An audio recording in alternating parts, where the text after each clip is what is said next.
ఈరోజు ఇంకో సింపుల్ రెసిపీతో మీ ముందుకొచ్చేసాను. ఈ చిక్కుడుగాయ వచ్చేసి బేసిక్‌గా సమ్మర్‌లోనే దొరుకుతుంది. సమ్మర్ స్పెషల్ అనొచ్చు. ఈరోజు రెసిపీ విషయానికొచ్చేస్తే చికెన్ చిక్కుడుగాయ కర్రీ చూపిస్తాను. ఇక్కడ చిన్న చిక్కుడుగాయలను మంచిగా ఒలిచేసుకొని వాటర్‌లో ఏసి పెట్టుకున్నాను. కావాల్సినయన్ని చాప్ చేసేసుకొని పెట్టుకున్నాను. చికెన్ కూడా నీట్‌గా క్లీన్ చేసుకున్నాను. ఇప్పుడు ఒక కుక్కర్ తీసేసుకొని అందులో 2 టేబుల్ స్పూన్స్ ఆయిల్ వేసేసుకొని 2-3 టేబుల్ స్పూన్స్ ఆయిల్ అనమాట. దాంట్లో కాస్తంత షాజీరా, అలాగే దాంతో పాటు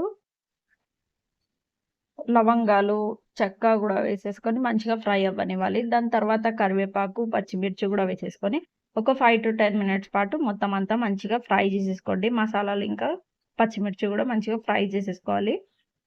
సో, అట్లా ఫ్రై అయిపోయిన తర్వాత ఇందాక చాప్ చేసి పెట్టుకున్న ఆనియన్స్ గూడా వేసేసుకుంటున్నాను. ఇక్కడ నేను 2 చిన్న ఆనియన్స్ తీసుకున్నాను.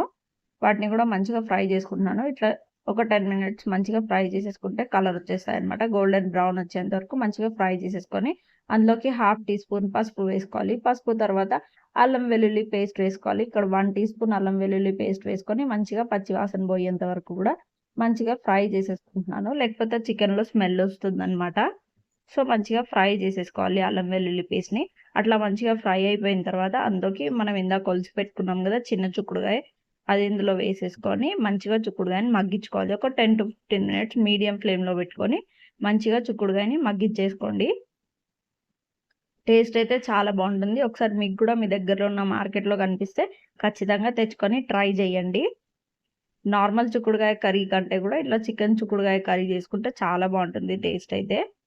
సో, ఇట్లా ఒక 10 మినిట్స్ మంచిగా మగ్గిపోయిన తర్వాత అందులో చికెన్ గూడా వేసేసుకొని మంచిగా ఒక 15-20 మినిట్స్ చికెన్‌లో నుంచి వాటర్ అన్నీ కూడా ఇంకిపోయి మళ్ళీ ఆయిల్ వచ్చేంత వరకు కూడా ఒక 10-15 మినిట్స్ మంచిగా మగ్గిచ్చేసుకోవాలి చికెన్‌ని.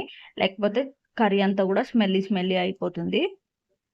సో, ఇట్లా చికెన్ అంతా కూడా మంచిగా ఫ్రై చేసేసుకోవాలన్నమాట. మధ్యలో కలుపుతూ చికెన్ అంతా కూడా మంచిగా మగ్గిచ్చేసుకోండి. ఇట్లా చికెన్‌లో నుంచి ఆయిల్ అంతా వచ్చేంత వరకు కూడా మంచిగా కుక్ చేసేసుకోవాలి చికెన్‌ని. ఈ ప్రాసెస్ అంతా కూడా ఒక 15-20 మినిట్స్ పడుతుంది. సో, అట్లా మంచిగా కుక్ అయిపోయిన తర్వాత ఇందులోకి కారం, ఉప్పు వేసుకుంటున్నాను. నేనైతే ఇక్కడ 2 టీ స్పూన్స్ కారం, 2 టీ స్పూన్స్ ఉప్పు వేసుకొని మంచిగా కలిపేసుకొని ఒక 5 మినిట్స్ పాటు మంచిగా మగ్గనిస్తాను. ముక్కకి ఇంకా చిక్కుడుగాయకి కూడా ఉప్పు, కారం పడుతుందనమాట. సో, అందుకే ఫస్ట్ ఇక్కడ నేను కారం వేసేసుకున్నాను. సో, ఇట్లా మంచిగా ఆయిల్ వస్తుంది చూస్తున్నారా? ఈ స్టేజ్‌లో ఇప్పుడు కట్ చేసి పెట్టుకున్న టమాటోస్ వేసుకోవాలి. నేను ఇక్కడ 2 చిన్న టమాటోస్‌ని మంచిగా చాప్ చేసేసుకొని పెట్టుకున్నాను. టమాటోస్ మంచిగా మెత్తగా మగ్గిపోయేంత వరకు గూడా మంచిగా మగ్గించుకోవాలి. మధ్యలో కలుపుతూ మంచిగా మగ్గించుకోవాలి. రెసిపీ అయితే ఖచ్చితంగా ట్రై చేయండి. టేస్ట్ అయితే చాలా బావుంటుంది. అట్లా టమాటో అంతా గూడా మంచిగా మగ్గిపోయిన తర్వాత ఇందులోకి నేను 1 గ్లాస్ వాటర్ వేసుకుంటున్నాను. వాటర్ వేసేసుకొని ఒకసారి మంచిగా కలిపేసుకొని మూత పెట్టేసుకుంటే ఒక 20 మినిట్స్ ఉడికించుకున్నారంటే చిక్కుడుగాయ చికెన్ కర్రీ రెడీ అయిపోతుందనమాట. చాలా సింపుల్ రెసిపీ. బట్ టేస్ట్ అయితే చాలా బావుంటుంది. ఖచ్చితంగా ట్రై చేయండి ఈ రెసిపీ అయితే. సో, ఇట్లా మంచిగా మధ్యలో కలుపుతూ ఉడికించుకోవాలనమాట. మరి కలపండి అంటే మరీ గట్టిగా కలిపేయకండి. జస్ట్ నార్మల్‌గా అట్లా కలిపేసేయండి. చిక్కుడుగాయ లేకపోతే విరిగిపోయే ఛాన్స్ ఉంటుంది. మొత్తం కర్రీ అంతా కూడా స్మాషీ అయిపోతుంది. సో, అట్లా మంచిగా కుక్ చేసేసుకుంటే మన వేడి వేడి చిక్కుడుగాయ చికెన్ కర్రీ రెడీ అయిపోయిందనమాట. చూస్తుంటే మీకు గూడా ఈ రెసిపీ ట్రై చేయాలనిపిస్తుంది గదా!